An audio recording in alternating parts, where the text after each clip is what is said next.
The Daily Show will be taping all week in the Windy City. And first things first, how does it feel for both you guys to be a part of the coverage there?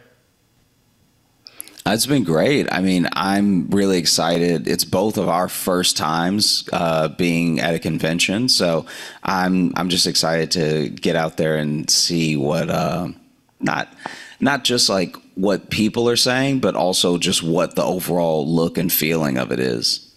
What does it mean for both of you to be a part of the Daily Show in this variety, to be able to cover an election in a DNC convention here? What does it mean for both you guys in your careers? I mean, it's pretty incredible. It's been so fun being part of this legacy and getting to learn from, my fellow correspondents, and also from Jon Stewart has been unbelievable. Like, receiving notes from him is one of the coolest things ever. He really has such a sharp eye. So I think this week will be really fun. I'm excited to learn, honestly. And obviously the show will bring a different perspective to election coverage, as it always does. And you guys will be covering a wide range of issues concerning voters. What else should voters be expecting this time around on The Daily Show?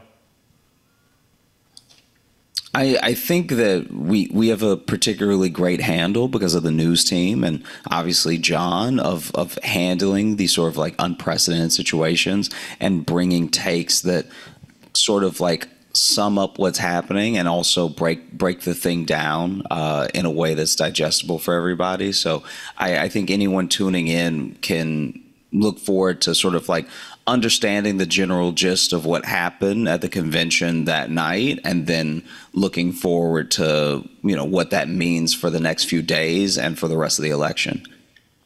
How do you both, as correspondents on the show and also comedians, balance, what's going on in the world with, the craziness just of today's political climate, but then on top of that, some of the comedy that does provide as well?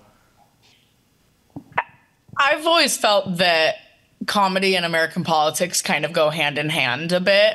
It's not, just putting a satirical spin on it is not really that difficult to do. We have a goofy system and goofy politicians at the head of it.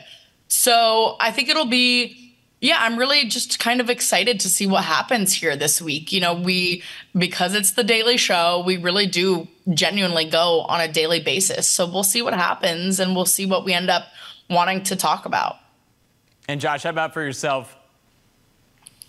I think that one of the things that I've always enjoyed both about the show and about doing any form of political satire is that most people, whether they realize it or not, feel a sort of similar way about not just politics and the election in general. And so I think that the humor and the reason that people are sort of willing to come back over and over again is because it's one of the few things that takes the temperature in a way that's really authentic. So I'm excited to be at the convention, to meet people, and to just learn how better to serve this overall thing of what we're doing.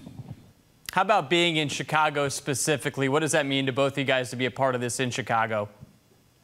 Well, Josh and I both lived in Chicago for a few years each. So generally, I would say we're pretty just excited to be in this really beautiful city, especially in the summertime.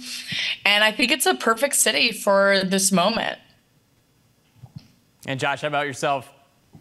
Yeah, I mean, this is where I started doing comedy, and it's nice to do something new in a place that feels like home. So I'm very thankful that the DNC is here and that I'm going to be able to hit as many old spots as possible. I don't know how much time I'll have in between covering convention stuff, but there's so many great things to see, and obviously so much good food here. So I'm excited to like sneak away every now and again and grab a bite. Yeah, I'm jealous that you guys can get into some deep dish while you're in Chicago. Josh Johnson, Grace Kuhlenschmidt, thank you so much for the time. Look forward to watching you guys at the DNC. Thank you. Appreciate it.